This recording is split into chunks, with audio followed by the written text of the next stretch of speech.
let us all take a few seconds to appreciate just the nice things in life.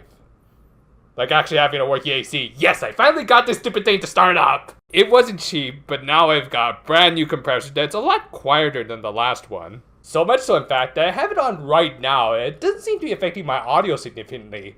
Life is good. That said, I'm kind of gonna stick with my current look, at least until the summer's over, because I think it looks cool.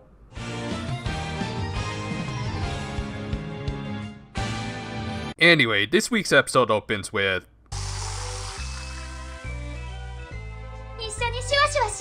Oh, sorry, I think an ad for the show's sponsors got mixed in by accident. No, actually, this was a commercial for bottled water that Saya auditioned for, I'm guessing back in episode 20. And apparently she was a talented saleswoman, as she even got rude by a couple based on the promise in the commercial that she could share it with her. Damn false advertising.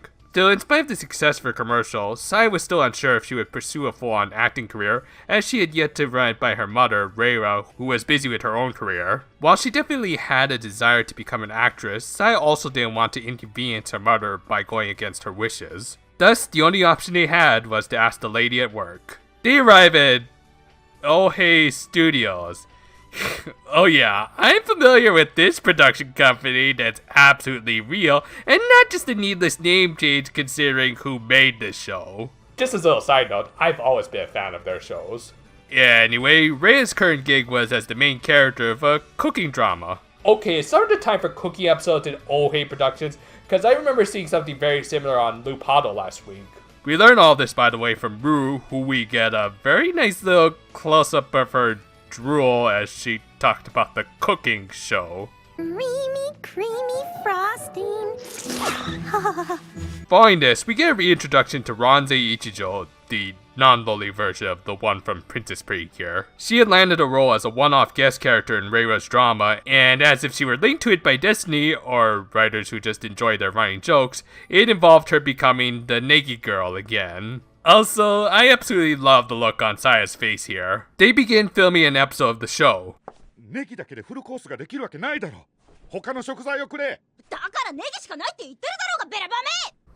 acting's better than most modern Ohei productions. At least they're not muggy to the camera 80% of the time. Of course, Reira delivers the best performance, even ad-libbing an awesome moment of her character eating a raw spring onion. Now that's dedication to a role.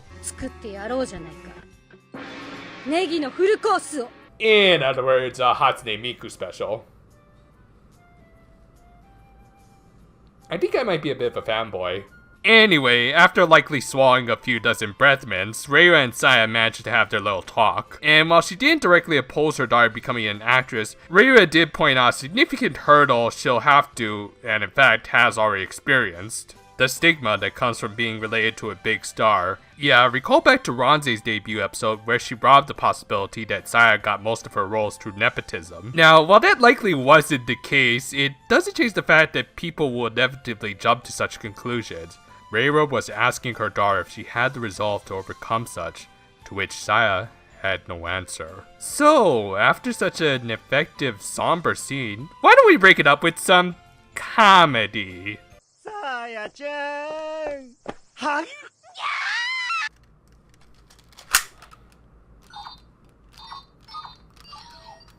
Hello, 911s?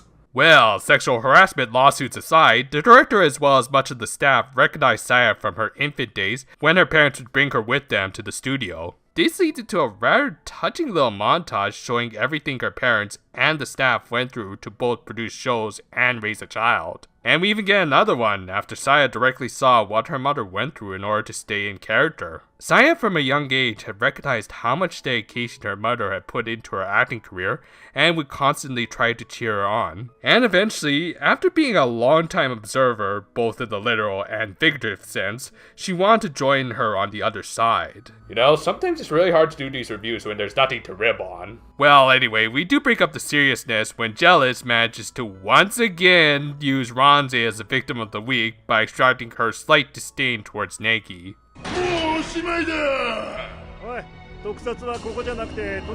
Oh, I wish Ohei would go back to the days of silly monster designs like that and not rely so much on CGI. The Precure engage it, with their fight eventually spilling out onto a...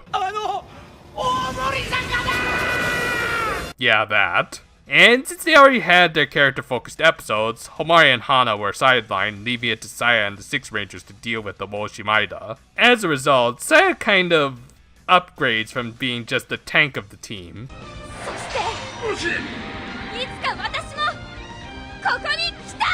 Is this whole episode just a recruitment video for Ohei? Anyway, despite the monster attack, the staff still managed to finish filming the episode, and even managed to partake in the dishes created by Saya's father, who turned out to be in charge of catering. And thus, the episode ends with what's with the needless Sakuga on Ruru's eating animation? Alas, I'm afraid this android has been overtaken by the curse of Makopi, and has now become an inconsistently written joke character. So sad to see them go. Yeah, anyway, the episode ends with Saya declaring to her mother that while she may not be ready to become a full-on actress just yet, she does one day want to be able to act alongside her mother. As a Saya-focused episode meant to develop her character, this did a really good job.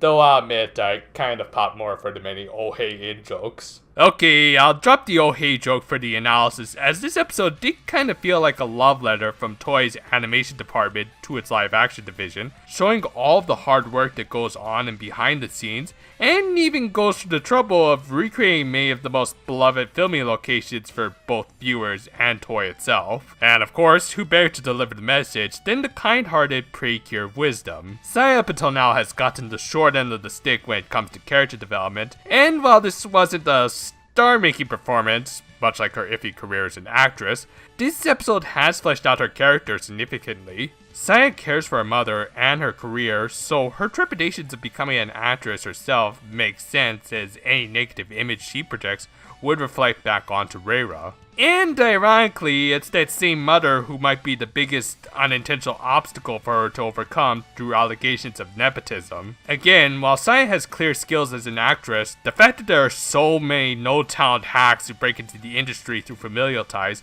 makes it so that Saya will have to work twice as hard to prove her worth. Hopefully, this is far from the end of Saya's story, as there's still a lot of interesting drama that can build off of this. Heck, you could even throw in more of Ronze and what's become her signature item. With my AC backup and running, I should be able to finish up filming and editing my Smile Precure review no problem. I'll try to get it up sometime this week. And until then though, farewell for now my friends, and...